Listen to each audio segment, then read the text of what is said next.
দেশের বেশিরভাগ পুরুষ সেক্সুয়াল হতাশাগ্রস্ত বললেন সামিরা খান মাহি। চোখে চশমা, হাতে কলম, বসে আছেন একটি অফিস কক্ষে। এমন পোজে নিজের ভেরিফাইড ফেসবুক পেজে গত বুধবার দুটি ছবি পোস্ট করেন ছোট পর্দার জনপ্রিয় অভিনেত্রী সামিরা খান মাহি। এরপরেই আলোচনা সমালোচনা শুরু হয়ে যায়। কেউ কেউ তাকে তুলনা করেছে মার্কিন পর্নো তারকা মিয়া খলিফার সঙ্গে, যা নিয়ে ক্ষোভ প্রকাশ করেছেন অভিনেত্রী। এবার এক সাক্ষাৎকারে জানালেন এদেশের বেশিরভাগ পুরুষই সেক্সুয়াল হতাশাগ্রস্ত, তাই এ ধরনের নোংরা ভাবনা করতে পারেন।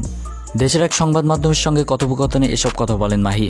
অভিনেত্রী বলেন, যারা এই ধরনের সমালোচনা করে এদের নিয়ে আর কিছু বলার নেই। আমি জানি না এই সিগনেচারটা কে তৈরি করেছে। চশমা পরলে আমাকে অন্য কারো মতো লাগতে হবে এমন তো কথা না।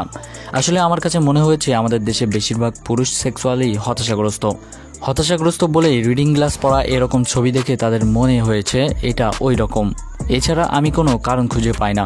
একজন আর্টিস্ট অনেক ধরনের ছবি আপলোড করতে পারে, সেটা নিয়ে মানুষ নানা মন্তব্য করতেই পারে, কিন্তু এই ধরনের স্টুপিডিটি অসভ্য তো মানা যায় না।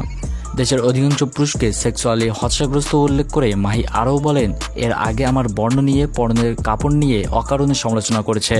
এগুলো আসলে সুস্থ মানুষের মাথায় আসার কথা না। ব্যাপারটা হচ্ছে আমি তো আসলে ওইটা বুঝে নেই। যেমন অনেকে বলছে মিয়া খলিফা সে অন্যরকম, তার একটা পেশা আছে, তার জীবন আলাদা। সে জীবনে সে কি করবে না করবে এটা একান্ত তারই সিদ্ধান্ত। সে আবার থাকে অন্য একটা দেশে, তাকে নিয়ে তো আমার মাথা ব্যথা হওয়ার কিছুই নেই। সে কোনোভাবে আমাদের কাছের কেউ না। আমাকে ওর সঙ্গে তুলনা করছে সেটা সমস্যা না, কিন্তু তারা তুলনা করছে নেগেটিভ উপায়ে। মায়ের ভাইরাল হওয়া ছবিগুলো সুইট কলিগ নামের এক নাটকটি পরিচালনা করেছে সকাল আহমেদ। কয়েকদিন আগে নাটকটির শুটিং শেষ করেছেন বলে জানান এই অভিনেত্রী। তো ভিউয়ার্স, আমাদের আজকের জন্য এ পর্যন্তই। ধন্যবাদ সকলকে।